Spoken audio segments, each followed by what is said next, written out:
और चलिए इस बीच बात करेंगे काशीपुर से मिल रही एक बड़ी खबर की। 40 वर्षीय किसान ने आत्महत्या की है।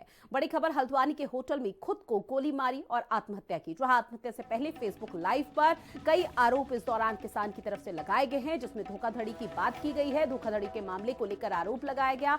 कुछ प्रॉपर्टी डीलर और पुलिस पर आरोप लगाए गए हैं। तो वही किसान की आत्महत्या से पुलिस पर गंभीर सवाल एक बार फिर से उठ पड़े हैं, जहां पुलिस की कार्यप्रणाली पर भी सवाल उठाए जा रहे हैं। और ऐसे में जिन पुलिसकर्मियों पर यहां पर गंभीर आरोप लगाए हुए हैं धोखाधड़ी के, तो उसको लेकर अब आगे किस तरह से कार्रवाई होगी, इसको पर हर किसी की नजरें टिकी हुई है। जहां एक और किसान ने देवभूमि में आत्महत्या की है। काशीपुर के 40 वर्षीय किसान ने आत्महत्या की। पहले फेसबुक पर लाइव आए और उस दौरान न सिर्फ प्रॉपर्टी डीलर बल्कि पुलिस पर कई गंभीर आरोप बढ़े।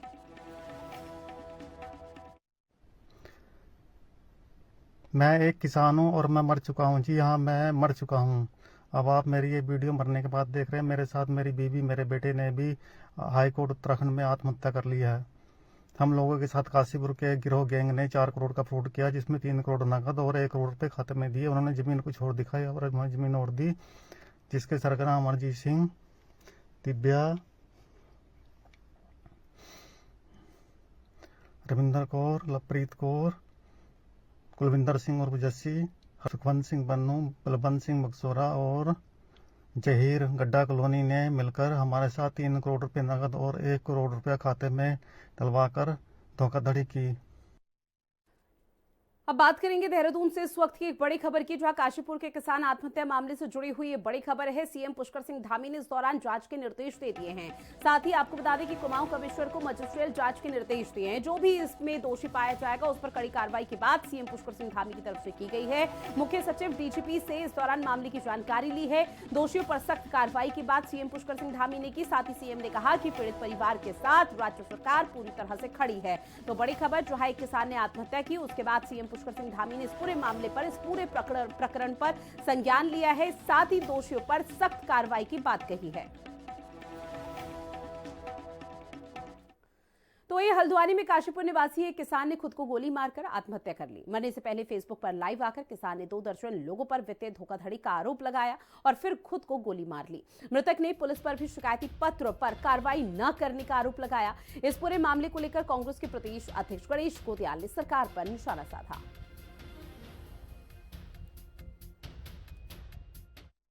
सुखवंत सिंह, जो कि वीडियो में देखने से काफ़ी कम उम्र के लग रहे हैं, उन्होंने आत्महत्या कर ली। आत्महत्या के साथ साथ उन्होंने ये भी अपने वीडियो में सूचित किया कि उनकी पत्नी और उनके बेटे ने भी आत्महत्या की है। लेकिन तटस्थ खबरों से ये पता चला है कि उनका बेटा और पत्नी घायल हैं, लेकिन उनकी जान जा चुकी है। मुख्यमंत्री पुष्कर सिंह धामी ने स्वामी विवेकानंद की जयंती के खास अवसर पर प्रदेशवासियों को शुभकामनाएं दी हैं और बधाई दी। उन्होंने अपने संदेश में कहा है कि स्वामी विवेकानंद महान आध्यात्मिक विचारक एवं वक्ता थे। साथ ही उन्होंने कहा है कि स्वामी विवेकानंद को युवाओं का प्रेरणा स्रोत बताते हुए मुख्यमंत्री ने अपने सोशल मीडिया प्लेटफॉर्म एक्स पर लिखा कि स्वामी विवेकानंद जी ने भारतीय दर्शन और हमारी महान संस्कृति के महत्व को दुनिया तक पहुंचाने का महान काम किया है।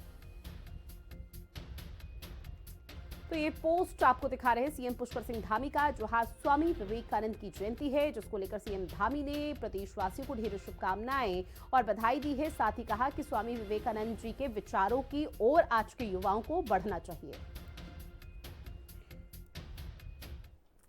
वहीं अंकिता भंडारी हत्याकांड को लेकर विभिन्न संगठनों के उत्तराखंड बंद का मिलाजुला असर देखने को मिला। अंकिता मामले की सुप्रीम कोर्ट के जज की निगरानी में सीबीआई जांच की मांग को लेकर संगठनों ने उत्तराखंड बंद का आह्वान किया, जहां बंद के दौरान आम लोगों पर ज्यादा असर नहीं दिखाई दिया। बाजार और दुकानें खुली रही, सड़कों पर भी चहल पहल नजर आई है। इस दौरान पुलिस के कड़े सुरक्षा इंतजाम रहे। जहां बंद को समर्थन दिए कांग्रेस ने बंद को सफल बताया, तो वहीं बीजेपी ने बंद को फेल बताते हुए कांग्रेस पर तंज कसना शुरू कर दिया।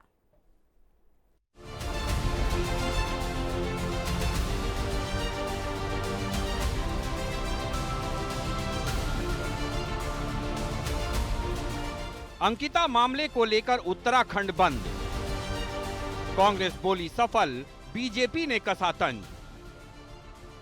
कांग्रेस ने कहा समर्थन में आई जनता, बीजेपी बोली माहौल बिगाड़ने का फेल मंसूबा।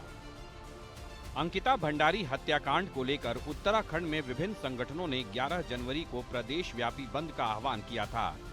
अंकिता मामले पर गरमाए माहौल को देखते हुए धामी सरकार ने पहले ही इस मामले की सीबीआई जांच की संस्तुति कर दी थी, लेकिन सरकार के फैसले से असंतुष्ट संगठनों ने सुप्रीम कोर्ट के सिटिंग जज की देखरेख में सीबीआई जांच की मांग को लेकर उत्तराखंड बंद का आह्वान किया था। बंद का राज्य में मिला जुला असर देखने को मिला। देहरादून समेत राज्य के तमाम क्षेत्रों में दुकानें खुली रहीं और सड़कों पर लोगों की आवाजाही भी सामान्य दिखी। वहीं बंद समर्थक संगठनों ने अपनी मांग को लेकर सड़कों पर प्रदर्शन किया। बंद को कांग्रेस का भी समर्थन रहा। हालांकि कांग्रेस के वरिष्ठ नेता बंद के दौरान सड़कों पर नजर नहीं आए। कुछ कांग्रेस कार्यकर्ता बंद समर्थकों के साथ कहीं कहीं दुकानों को बंद कराते नजर आए। इस दौरान शांति व्यवस्था कायम रखने के लिए पुलिस के कड़े सुरक्षा इंतजाम देखने को मिले। उत्तराखंड बंद को कांग्रेस ने सफल बताते हुए दुकानें खोलने वाले व्यापारियों को बीजेपी समर्थक बताते हुए उन पर निशाना साधा। साथ ही कहा कि बीजेपी ने अपने समर्थक व्यापारी संगठनों के साथ मिलकर बंद को असफल करने के लिए पूरी ताकत झोंकी।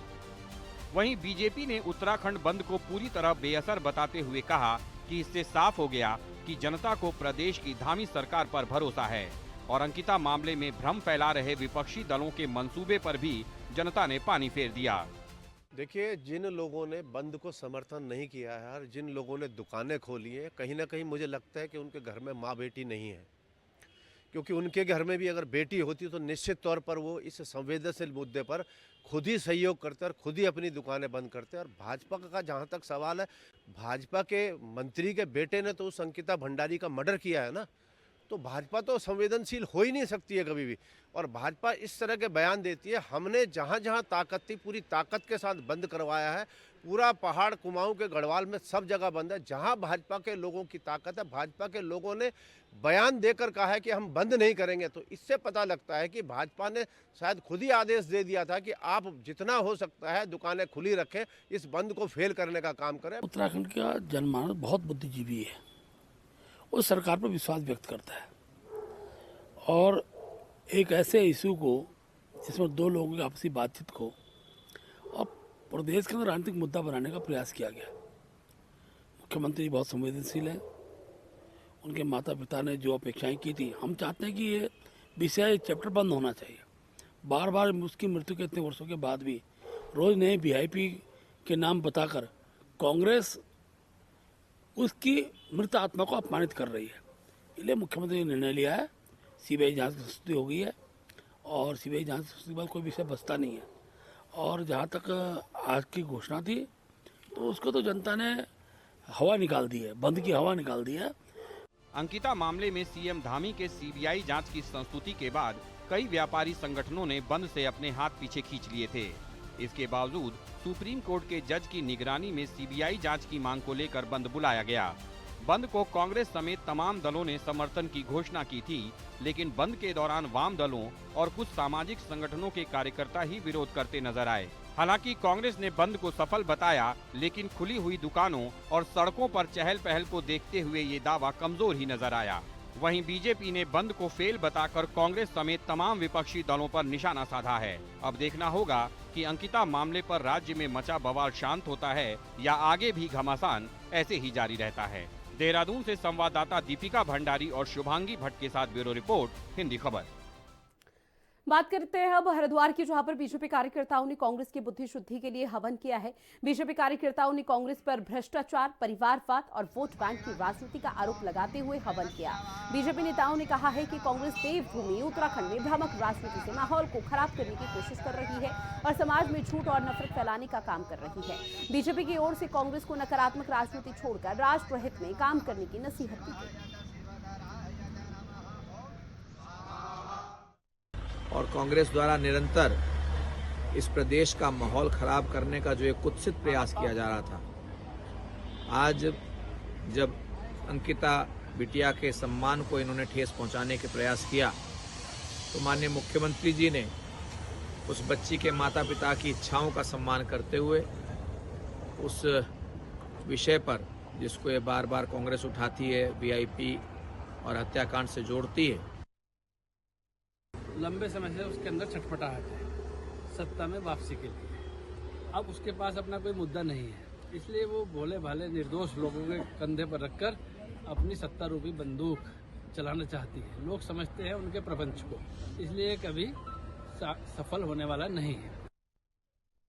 वहीं मनरेगा योजना में बदलाव कर वीबीजी रामजी योजना शुरू किए जाने से आक्रोशित कांग्रेस कार्यकर्ताओं ने चंपावत में विरोध प्रदर्शन शुरू कर दिया। कांग्रेस कार्यकर्ताओं ने मनरेगा के नाम में बदलाव को लेकर बीजेपी सरकार पर निशाना साधा। कांग्रेस के जिला अध्यक्ष चिराग फर्त्याल ने कहा है कि योजना से राष्ट्रपिता महात्मा गांधी का नाम हटाकर केंद्र सरकार ने बापू का अपमान किया।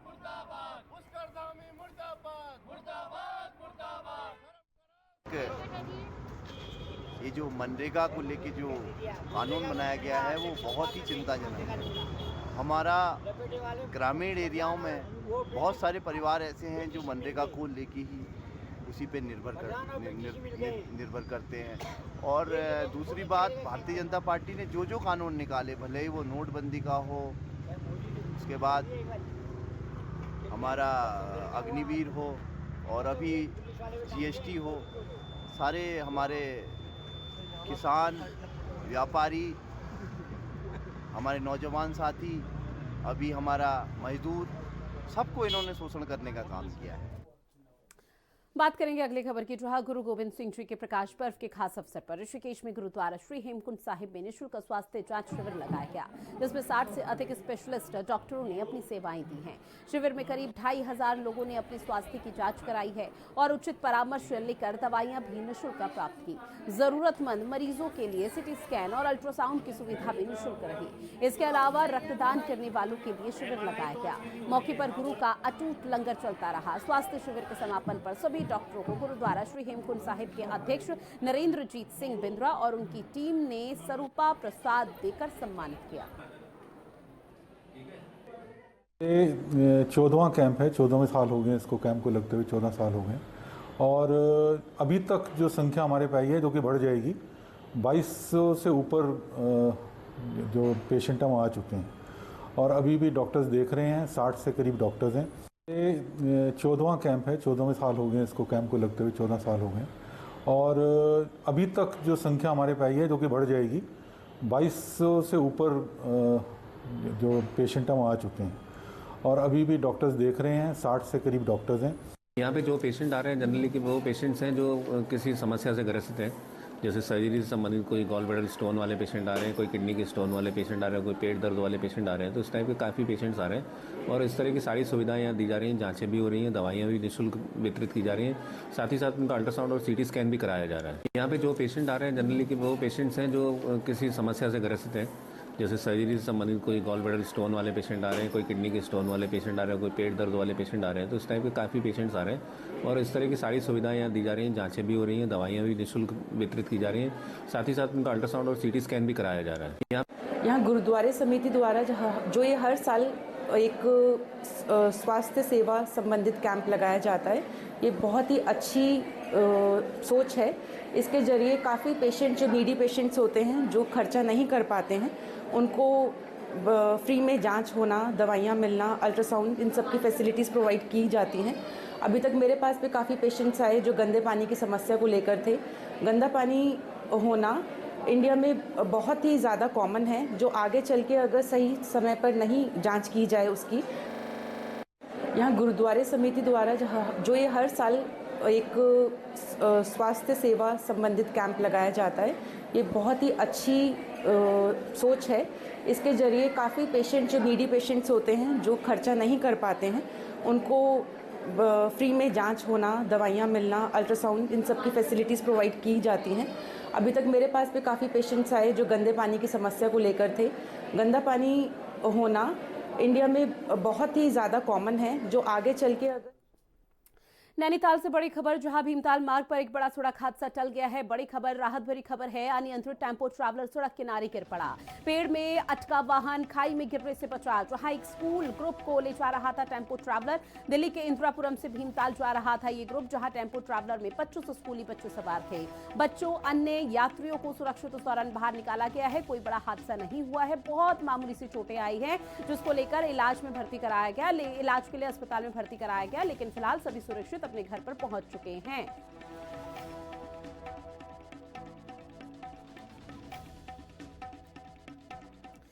अगली खबर जहां देहरादून में नशा तस्करी पर पुलिस की सख्त कार्रवाई लगातार जारी है। देहरादून पुलिस ने मादक पदार्थों के साथ हिस्ट्री शीटर अभियुक्त सहित 2 नशा तस्करों को गिरफ्तार किया। आरोपियों के कब्जे से लगभग 8 लाख रुपए कीमत की 26 ग्राम से अधिक अवैध स्मैक बरामद की गई। गिरफ्तार आरोपियों में से हिस्ट्री शीटर आरोपी पहले भी मादक पदार्थों की तस्करी में जेल जा चुका है।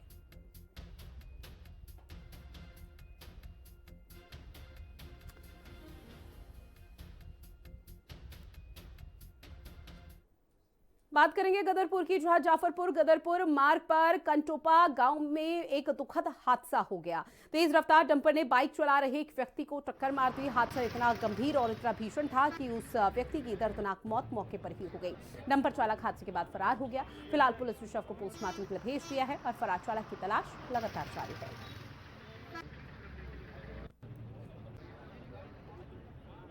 इसी पे रहे, मुझे लगभग 5-10 मिनट ही हुए होंगे। ये बेचारे कोई उठाने वाला नहीं था। एक बंदर चादर थी, बेचारे किसी ने अपनी सोल ओढ़ा हुआ था। उस देख हालात ऐसे देगी, एक एक शरीर का जो अंग था ना भाई साहब, दिल अलग गुर्दे अलग अलग पड़े हुए थे। उसे अलग अलग कोई उठाने वाला डर रहे थे यार कि पता नहीं ये प्रशासन कुछ कहीं नहीं गया। नहीं, कम से कम इंसान के नाते उसको जिस बंदे ने सोल दी उसका बहुत बहुत धन्यवाद करता हूँ, उसका शुक्रिया अदा करता हूँ। उसे उड़ाने के लिए कम से कम इस हालत में उस बंदे ने आगे तो आया अपनी। असल में हमें पता चला यहाँ के कहीं का एक्सीडेंट हुआ हमारे गांव के पास में। ये गांव के पास ही रहने वाले हैं, वो हमें अब पता चला है। इनके जो नंबर प्लेट है उनसे इनका एड्रेस वगैरह निकलवा के तो वहाँ कॉल करी, उनके घर के आ रहे हैं। बाकी जो बॉडी है बहुत ही बुरी हालत में पूरी फट चुकी है। वहीं हरिद्वार की दीनदयाल पार्किंग में 55 साल के सहदेव नाम के कर्मचारी की मौत हो गई। वो पार्किंग की कार की पर्ची काट रहे थे। इस दौरान पार्किंग में खड़ी हरियाणा की एक कार के 2 युवक और उनके बीच में बहस हो गई। बताया जा रहा है कि युवक विशाल ने गुस्से में कार चढ़ा दी, जिससे सहदेव गंभीर रूप से घायल हो गया। उसे अस्पताल में भर्ती कराया गया, लेकिन इलाज के दौरान उसने दम तोड़ दिया। पुलिस ने दोनों आरोपियों को पकड़ लिया है और उनके खिलाफ मामला दर्ज कर लिया है। दोपहर की घटना है। दीनदयाल पार्किंग का जो मैनेजर है वो गाड़ी को रोक रहा होगा। उनकी पर्चियां मेरे ख्याल से पैसे नहीं दे रहे होंगे वो, तो उसको रोकने का प्रयास किया। तो उन लोगों ने 2 लोग बैठे थे, उसमें हरियाणा नंबर की वैगनार गाड़ी थी। उन लोगों ने गाड़ी उसके ऊपर चढ़ा दी, जिससे हॉस्पिटल ले गए। उसके बेचारे की डेथ हो गई। तो मौके पे ही पुलिस ने घेराबंदी करके गाड़ी को और दोनों जो बैठे थे उन दोनों को गिरफ्तार कर लिया है। पूछताछ जारी है। संबंधित धाराओं में मुकदमा पंजीकृत हो चुका है। देहरादून जिलाधिकारी सविन बंसल आर्थिक रूप से कमजोर बेटियों की पढ़ाई को आगे बढ़ाने के लिए मदद कर रहे हैं। प्रोजेक्ट नंदा सुनंदा के तहत बीकॉम सेकेंड ईयर की छात्रा जीविका अंठवाल और कक्षा 11 की छात्रा नंदिनी राजपूत को CSR फंड से 1-1 लाख रुपए की आर्थिक सहायता इस दौरान दी गई है। जीविका के पिता गंभीर बीमारी से ICU में है और परिवार की जिम्मेदारी उनकी मां पर है, जबकि नंदिनी की मां आंगनबाड़ी कार्यकर्ता और सिलाई कर परिवार का पालन पोषण करती है। जिला प्रशासन ने दोनों बेटियों की पढ़ाई जारी रखने के लिए जरूरी संसाधन उपलब्ध कराने की भी व्यवस्था की।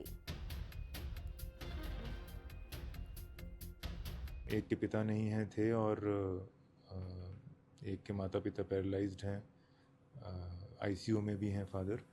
और लेकिन दोनों बालिकाओं में आगे बढ़ने की बहुत इच्छा शक्ति थी। अभी से उनका लक्ष्य निर्धारित है कि उनको क्या बनना है, कैसे पढ़ाई करनी है, पर इकोनॉमिक मींस ना होने के कारण दे वर स्ट्रगलिंग। आज दोनों बालिकाओं को 1 लाख ईच के चेक्स वितरित किए गए हैं। उम्मीद है कि जैसा उनका निश्चय है, दृढ़ निश्चय को वो आगे बढ़ाते हुए अपने पढ़ाई में अपने परिवार की सहायता के लिए इसको यूज़ करेंगे और दूसरी बालिकाओं के लिए भी मॉडल बनेंगे, इंस्पिरेशन बनेंगे। वहीं रुद्रप्रयाग के अगस्त्यमुनि विकासखंड की दुरुस्त गांव पंचायत दशजुला में सर्वसम्मति से गांव में शराब पर पूरी तरह से रोक लगा दी गई। अब गांव में शराब पीना, बेचना या शादी समारोह में परोसना अब सख्त मनाही है। नियम तोड़ने पर 21,000 रुपए का जुर्माना और सामाजिक बहिष्कार जैसी कार्रवाई होगी। पंचायत का कहना है कि इससे गाँव में शांति बनी रहेगी, युवाओं को सही दिशा मिलेगी और परिवार खुशहाल रहेगा। ग्रामीणों ने इस फैसले का स्वागत किया है और इसका पालन करने की अपील की है। ग्राम सभा की उसमें हमने ग्राम सभा में शराब पे पूरी तरह से शराबबंदी की। किसी भी कार्य में शराब नहीं चलेगी और हमारी सीमा में शराब पूर्ण तरह से बंद होगी। और कोई बाहरी भी हमारे क्षेत्र में अगर शराब लेके या पी के आया हमारी ग्राम सभा के बीच, तो हम उसको भी नहीं छोड़ेंगे और उसको दंड दिया जाएगा और उस पर जुर्माना दिया जाएगा। आज हमारे ग्राम चूड़ी में बैठक हुई शराब को लेके। समस्त महिला मंगल दल और जो भी जेंट्स लोग हैं उनकी बैठक कराई गई, जिसमें शराब को लेके चर्चा हुई कि आज के बाद हमारे गांव में जो भी कार्यक्रम होगा, चाहे शादी समारोह चाहे अन्य समारोह, उसमें शराब पूर्ण रूप से बंद होएगी। वहीं ऋषिकेश में सड़क हादसों को रोकने और लोगों को ट्रैफिक नियम मानने के लिए शहर में नई पहल की गई है। अब स्कूलों में बच्चों की बनाई गई कला प्रतियोगिता के चित्र शहर की सड़कों और सार्वजनिक जगहों पर लगेंगे। वहीं एआरटीओ रश्मि पंत ने बताया कि इन चित्रों में ट्रैफिक नियम तोड़ने से होने वाले नुकसान दिखाई देंगे। चित्रों पर स्कूल और बच्चों का नाम भी लिखा गया है ताकि बच्चों को भी प्रेरणा मिल सके। इस वर्ष 1 जनवरी 2026 से 31 जनवरी 2026 तक जो मॉर्थ है उनके द्वारा राष्ट्रीय सड़क सुरक्षा माह मनाया जा रहा है। तो इसी क्रम में हमने प्रतिदिन हम लोग ऋषिकेश उपसंभाग में भी सड़क सुरक्षा से संबंधित कार्यक्रम करवा रहे हैं। तो इस कड़ी में हमने इस बार ये सोचा है कि हम पूरे वर्ष भर जिन स्कूलों में प्रतियोगिताएं कराते हैं, बच्चों से पेंटिंग्स वगैरह उनका वर्क कलेक्ट करते हैं, उनको हम शहर के जो अलग अलग लोकेशन है वहाँ पर डिस्प्ले करेंगे ताकि जो छात्र हैं उनको एक वो मिले, रिकॉग्निशन मिले। इनको हम अपने कार्यालय में लगा रहे हैं। इसके अलावा हम जो हमारा नटराज चौक है, एक पब्लिक प्लेस है, वहाँ पर लगाएंगे, नेपाली फार्म के पास लगाएंगे, एम्स में लगाएंगे, जो विभिन्न थाने हैं उनके अंदर भी हम लगाएंगे ताकि बच्चों को भी रिकॉग्निशन मिले और बाकी लोग भी उससे प्रेरित हो। वहीं लक्सर से खबर है जहां पर एक नशे की लत वाले व्यक्ति ने अपनी पत्नी और 5 छोटी बच्चियों को कड़ाके की ठंड में घर से बाहर निकाल दिया। डॉक्टर यशपाल अग्रवाल और कुछ लोग तुरंत मदद के लिए आगे आए और महिला बच्चियों को सुरक्षित जगह पर ले गए। पुलिस ने सूचना मिलने के बाद मामले की जांच शुरू कर दी है।